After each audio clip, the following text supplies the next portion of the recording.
Assalamualaikum warahmatullahi wabarakatuh. Waalaikumsalam warahmatullahi wabarakatuh. Halo teman-teman semua, kembali lagi di podcast Ramadan bersama Alfitian. Di sesi kali ini, saya, Rania Saliharida, akan menemani waktu Anda selama beberapa menit ke depan. Di kesempatan kali ini, kita akan berdiskusi dan berbincang bersama narasumber kita yang luar biasa, yaitu Bapak Erizal Syahputra, SPD MPD, selaku Wakil Direktur 1 Alfitian School Aceh. Langsung aja kita sapa yuk. Assalamualaikum Bapak, bagaimana kabarnya hari ini? Alhamdulillah Rania sehat. Ya, bagaimana Pak puasanya? Alhamdulillah tidak terasa sudah puasa yang keempat ya hari ini, Masya Allah. Allah. Jadi puasa nggak menjadi penghalang nih Pak ya untuk kita terus beraktivitas. Pastinya dong, karena ini kan salah satu bulan yang mencarger keimanan kita ya, Masya Allah. Masya Allah. Jadi Pak, ini kita langsung aja ya ke topik pembahasan kita. Boleh. Ini topiknya tuh bakalan relate banget guys di kehidupan kita, yaitu pacaran atau ta'aruf. Jadi seperti yang kita tahu nih, pacaran kan udah dinormalisasikan hampir oleh semua orang nih. Bahkan pacaran pada umur remaja seperti kita udah dianggap lumrah nih. Jadi bagaimana Pak tanggapan Bapak terhadap hal tersebut? Terlebih Bapak sendiri kan bekerja di lingkungan sekolah nih. Baik, bismillahirrahmanirrahim. Assalamualaikum warahmatullahi wabarakatuh. Alhamdulillahilladzi khalaqal mauta wal hayata liyabluwakum ayyukum ahsanu amala wa huwal azizul ghafur. Asyhadu an la ilaha illallah wahdahu la syarika lahu wa asyhadu anna Muhammadan abduhu wa rasuluh alladzi la nabiyya wa rasula ba'dah. Langsung saja Rania, kalau tadi ditanya tanggapan yang ditanyakan ke Bapak, Bapak merasa ironi dan sedih gitu ya melihat kondisi sosial masyarakat khususnya di kalangan remaja saat ini. Seperti kalian gitu ya, kalau Bapak mungkin sudah lewat gitu ya. Alhamdulillah.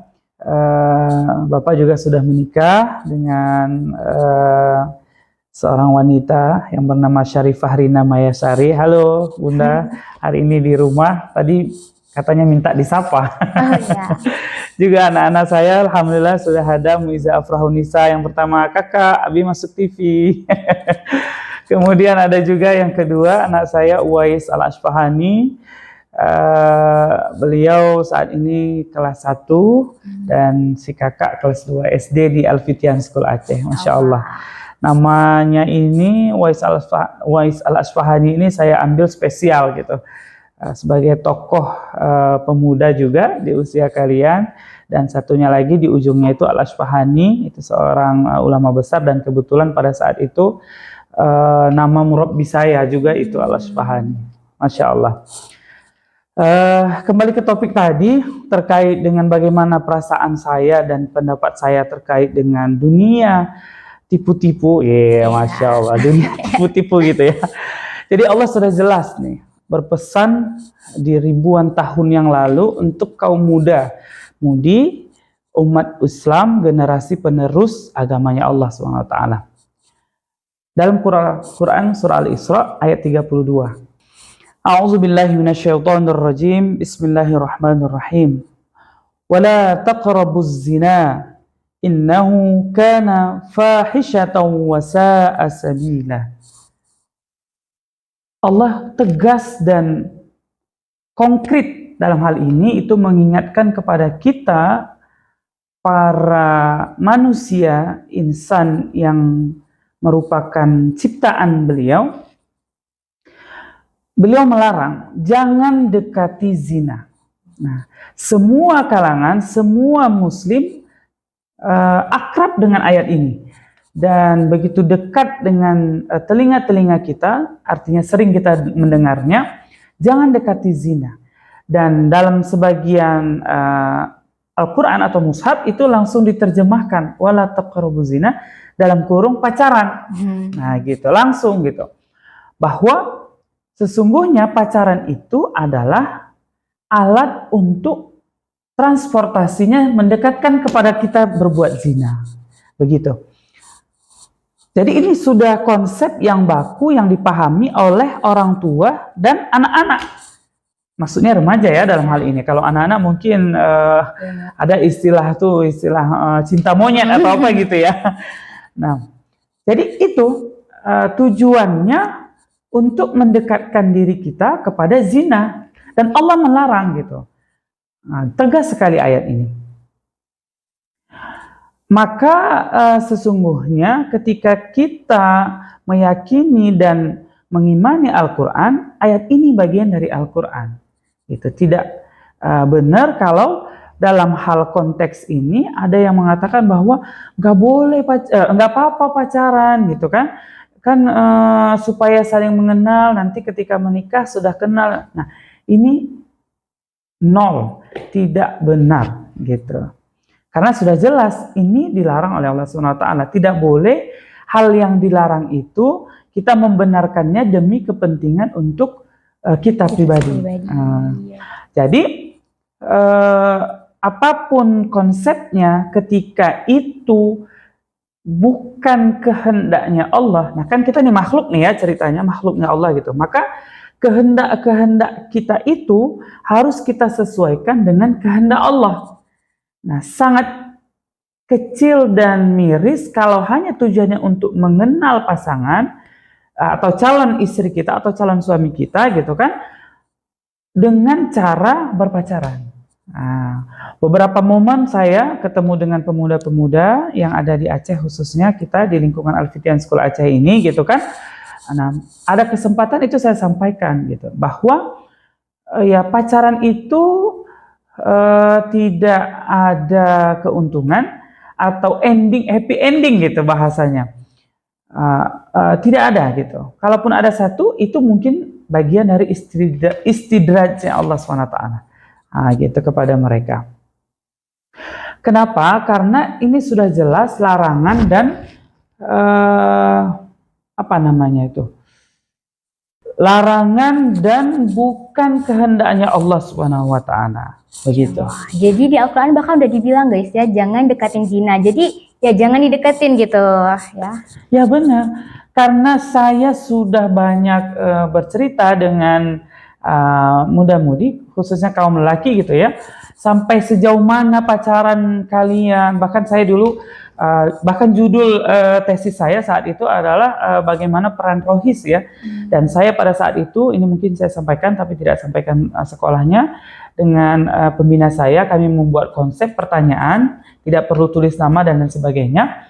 Jadi beberapa kuesioner yang sifatnya pilihan berganda gitu, boleh isi lebih dari satu, boleh pilih lebih dari satu. Nah, itu mayoritas kalau ada 100 siswa pada saat itu, bukan di Al-Fitian School Aceh pastinya ya, waktu itu saya waktu tugas di luar Banda Aceh dan Aceh Besar.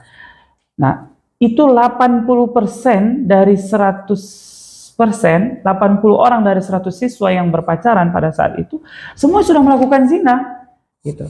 Baik itu konsepnya zina terang-terangan atau mereka berduaan berkhalwat di tempat yang gelap. Nauzubillah. Dan seperti itulah memang keadaan yang terjadi gitu. Jadi kalau bahasa para siswa pada saat itu yang laki-laki itu ya mereka praktek gitu. Praktek apa? Praktek pelajaran kesenian dan keterampilan tangan. Nah seperti itu. Sampai sejauh itu. Dan konyolnya lagi, mohon maaf ini bahasa ini saya ini kan, orang tua itu merasa risih kalau siswa, mohon maaf, anaknya yang sudah menjadi siswa kelas 10, kelas 11 atau kelas 12 yang masih usia SMA belum berpacaran. Ya. Nah ini fatal dan merusak generasi muslim. Nah, jadi pada orang tua ini konsep liberal yang dibangun oleh kaum yang ingin merusak generasi muslim. Konsep ini memang digaungkan dengan modal yang besar supaya para orang tua khususnya di kampung-kampung, di pelosok-pelosok pedalaman sana, bahwa konsep anak berpacaran itu adalah lumrah. Anaknya sudah laku. Oh berarti sang ibu sudah berhasil mendidik anak dan sebagainya. Nah, konsep-konsep ini adalah keliru dan membawa ke arah api neraka. Ya, nauzubillah min dzalik ya. Semoga kita nggak terjerumus ke dalam hal tersebut. Ya, Amin. amin. Nah, tapi kan Pak, pada fase remaja ini pasti kita udah mulai nih mengenal perasaan suka dan tertarik antar lawan jenis. Tapi bagaimana sih Pak cara kita menyikapi, mengatasi perasaan suka ini supaya kayak nggak terjerumus ke arah yang salah dan sesuai dengan ajaran Islam tentunya? Nah, Masya Allah, ini luar biasa sekali pertanyaan Rania ini ya.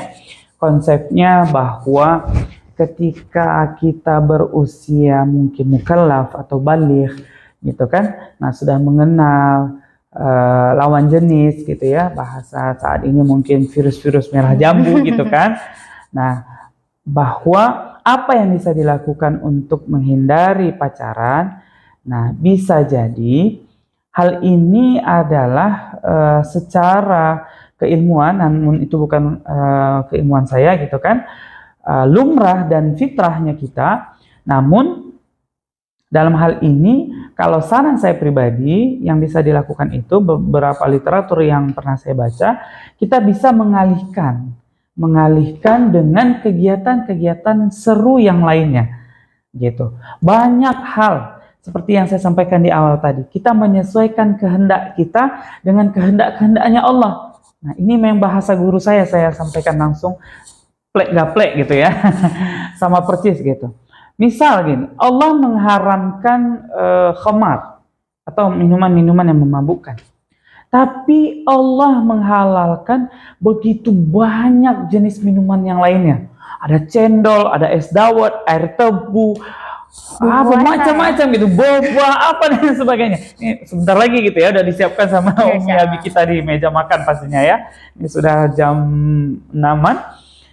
Nah, Allah sudah menghalalkan ribuan jenis yang lainnya, es teler, es ini, walaupun bukan yang tadi gitu kan. Allah hanya mengharamkan beberapa saja gitu, tapi Allah menghalalkan ribuan jenis minuman yang sekarang. Pokat kocok. Nah, kalau sekarang kita ke pasar cek ombak gitu kan, saya kemarin dengan anak sambil al-maksurat sore pastinya gitu kan di jalan, iya ngabuburit gitu kan. Saya cek gitu kan, oh ternyata risol mayo masih digemari saat ini, masih padat antrian. Kemudian kalau minuman air kelapa muda kayaknya masih jadi tren gitu. Jadi ya. Menu wajib ya, buka puasa gitu. Antrinya panjang gitu.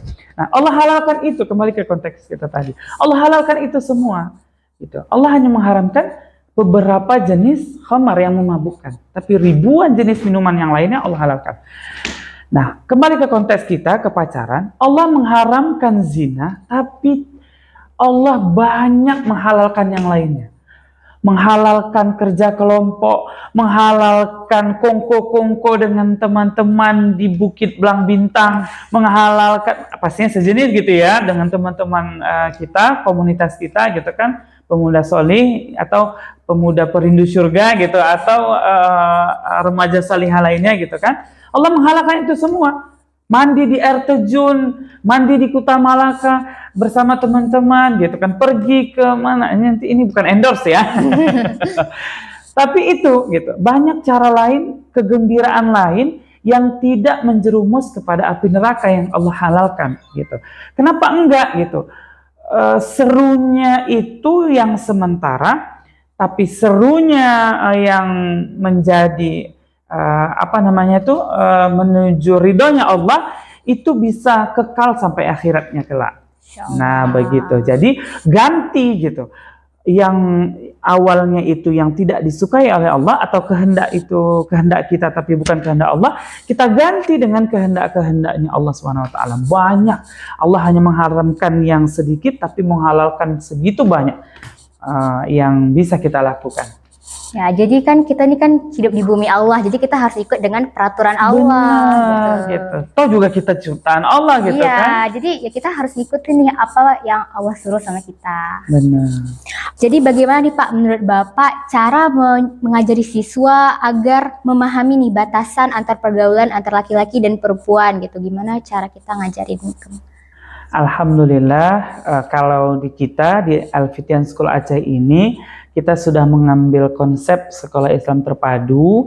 Jadi kita dari usia sekolah dasar kelas 4 tentunya yang sudah hampir balik gitu ya, sekarang kan kelas 4 SD, itu kita sudah memisahkan kelasnya. Kelas 1, kelas 2, kelas 3 itu konsepnya ya masih sosial, untuk pembentukan sosial mereka gitu kan. Jadi interaksi lawan jenis itu belum kita batasi, hanya saja guru-guru mungkin sudah mulai mengenalkan. Nah, namun kalau sudah kelas 4 sampai seterusnya, sampai markas tahfiz, itu kan kita sudah memisahkan kelas-kelas putri dengan putra gitu. Insya Allah tahun ini juga tuh, tahun ini banget gitu ya, sudah ada kelas SMA putra. Jadi nanti mereka itu berada di gedung yang berbeda gitu, putri berbeda. Nah, konsep ini mungkin bisa digunakan juga untuk sekolah-sekolah di luar sana, bahwa membatasi ruang gerak atau interaksi putra dengan putri. Bukan berarti tidak boleh, tapi ini hanya satu bagian kecil usaha. Yang usaha yang paling besar yang kita lakukan itu adalah penguatan akidahnya dulu. Gitu. Jadi kalau ini sudah beres, soal konsep bahwa kehendak kita harus sesuai dengan kehendak Allah Subhanahu wa taala, insya Allah seperti si Kak Rania nih, insya Allah gitu kan, saat ini sudah menjadi moderator gitu kan, sudah mantap nih konsepnya bahwa ikhtilat atau berduaan dengan lawan jenis itu tidak sesuai dengan kehendaknya Allah Subhanahu wa taala, atau bisa menjerumuskan kita kepada maksiat kepada Allah gitu kan. Nah, insya Allah dengan konsep ini sudah bisa dilepas, sudah aman gitu. Organisasi-organisasi ikut, nah saling menjaga gitu. Yang laki-laki menjaga dengan kemarwahnya gitu kan, marwahnya sebagai laki-laki, sebagai ikhwan gitu kan, sebagai putra bangsa Muslim Indonesia. Yang putri juga seperti itu, menjaga konsepnya. Gitu. Jadi saling menjaga, karena kita sudah saling mengetahui bahwa ada batasan-batasan interaksi lawan jenis gitu, laki-laki dengan perempuan, siswa putra dengan siswa putri. Ya, ini mungkin sebuah konsep. Kalau untuk penguatan itu kita Bina Pribadi Muslim atau Bina Pribadi Islam BPI itu kita lakukan setiap pekan. Nah, ini juga menjadi core gitu, apa namanya itu ya, titik epicentrum bergeraknya kita untuk memperbaiki sosial seorang wanita atau siswa putri dengan sosial wanita putra, siswa putra yang menjadi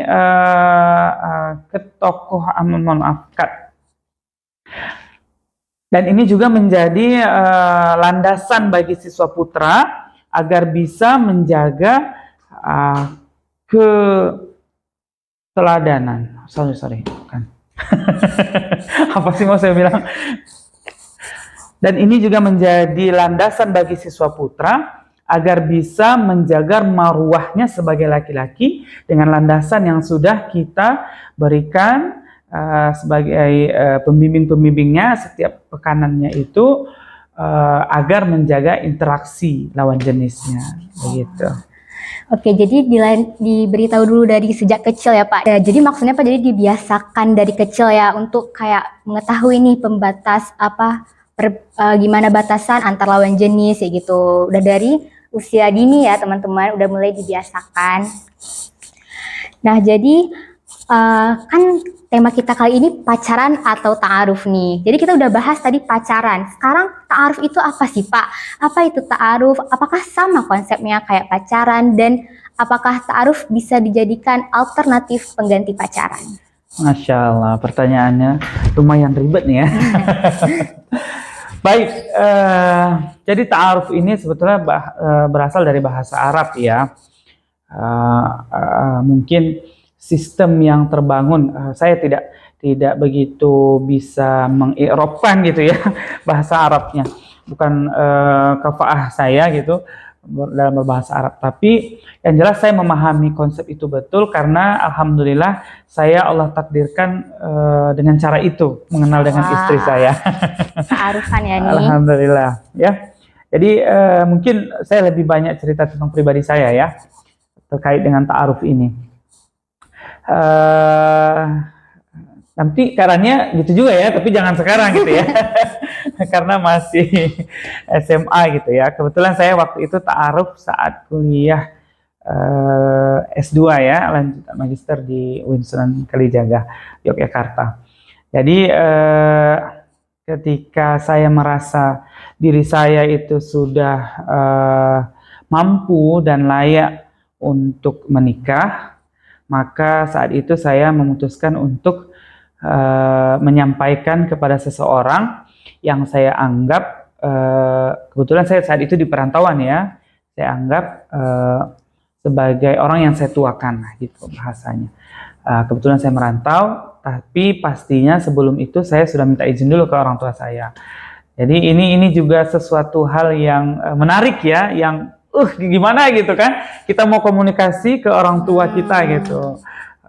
Saat itu saya nelpon, dan ini merupakan anugerah yang Allah berikan kalau saya meyakinnya itu gitu. Jadi saya menelpon orang tua saya menyatakan, pada saat itu saya ingat betul jam 9 pagi ya, saya naik ke lantai. Waktu-waktunya ya teman-teman diingat juga nih. Iya, Masya Allah. Jam 9 pagi saat itu saya naik ke lantai 2 kos-kosan saya di sana gitu kan. Kebetulan kos-kosan saya itu dekat bandara gitu, sambil ada pesawat lewat gitu, tapi suaranya agak-agak dimanfaatin gitu kan, itu nggak jelas gitu. Kebetulan saya untuk hal seperti ini itu, ayah saya tipenya itu menutup ya, maksudnya tidak begitu welcome dengan pembahasan yang seperti ini gitu, artinya tabu lah gitu. Maka saat itu saya telepon, ayah saya dulu yang mengangkat, kemudian saya katakan mau bicara sama ibu gitu. Dan singkat cerita, saya sampaikan, alhamdulillah mereka merespon gitu, Masya Allah. Rupanya kalau sekarang itu orang tua saya cerita balik gitu kan, kami waktu ditelepon itu rasanya, berarti dia sudah bertanggung jawab, sudah ya gitu, sudah mau berani dan sebagainya. Nah pada saat itu, maka ketika dapat lampu hijau, maka saat itu saya menjumpai orang yang saya tuakan tadi di sana. Gitu. Setelah merespon, maka sang orang yang saya tuakan itu juga, Masya Allah gitu. Singkat cerita, dia kasihlah kriteria beberapa gitu. Kamu pengennya gimana? Apakah mau pulang kampung setelah selesai kuliah dan sebagainya. Singkat cerita, dapatlah istri saya ini gitu. Jadi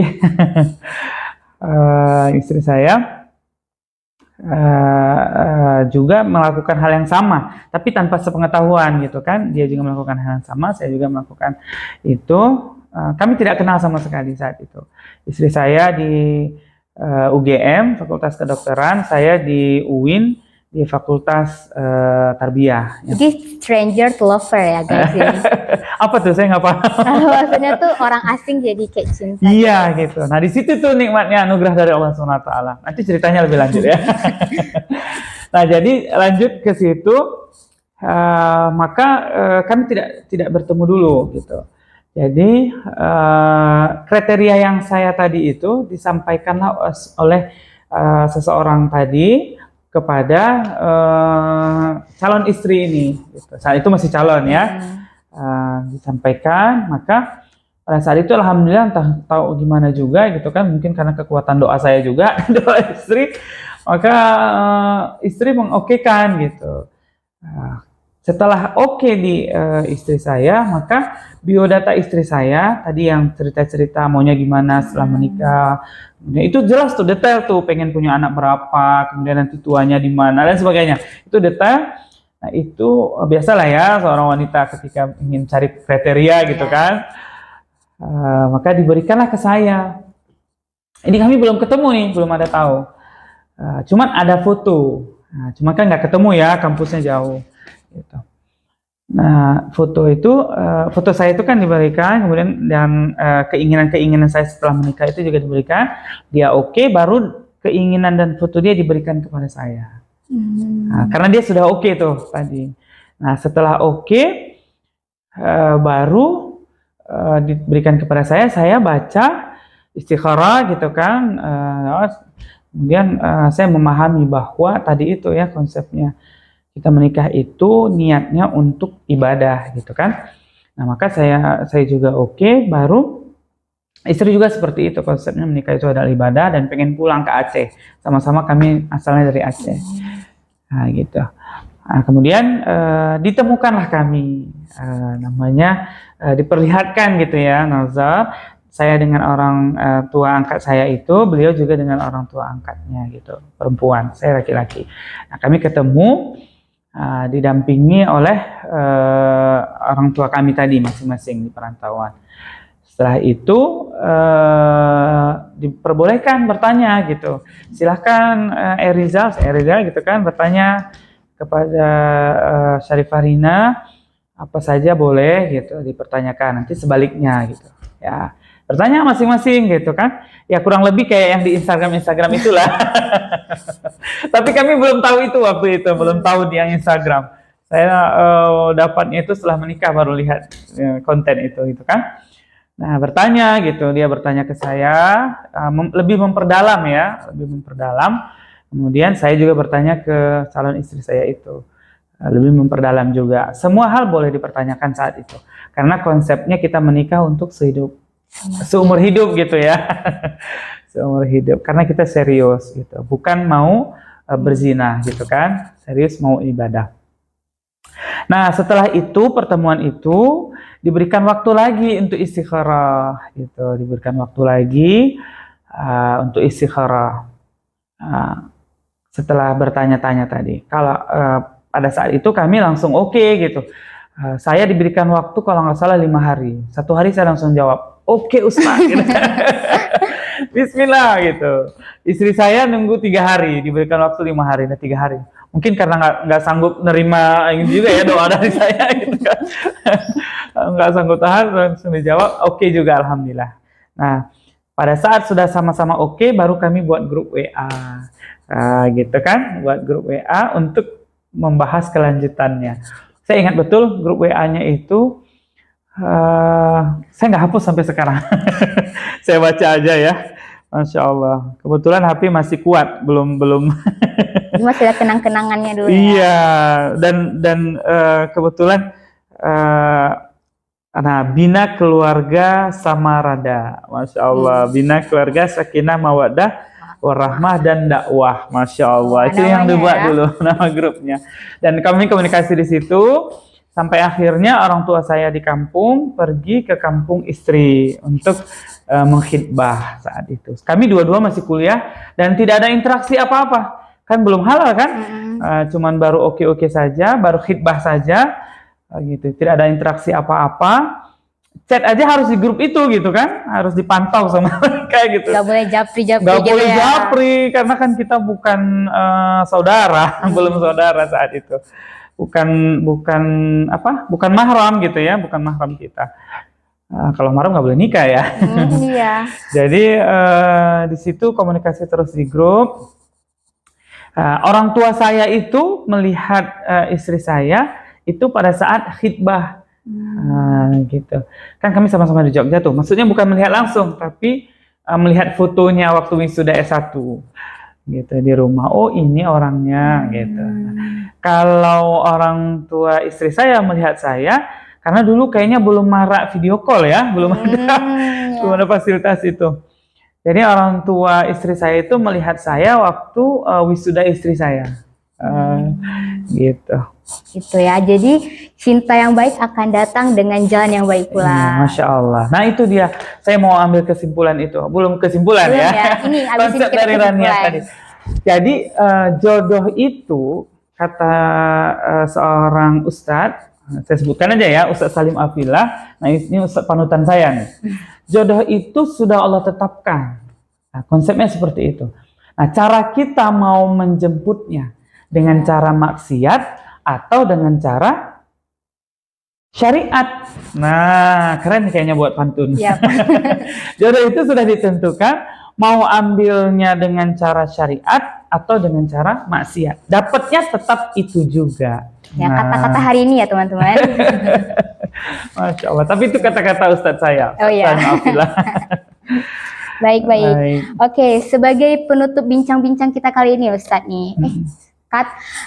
Sebagai penutup bincang-bincang kita kali ini, Pak, mungkin Bapak bisa menyampaikan nih pesan dan nasihat kepada teman-teman di rumah dan untuk saya juga ini tentang pacaran dan ta'aruf ini. Baik, teman-teman sekalian, coba kita flashback ke masa kehidupan Rasulullah sejenak. Kalau kita membayangkan kita hidup di zaman pada masa Rasulullah dulu, kira-kira kita ikutnya seperti Rasulullah atau ikut kepada budaya kaum kafir Quraisy pada saat itu? Nah, itu dia.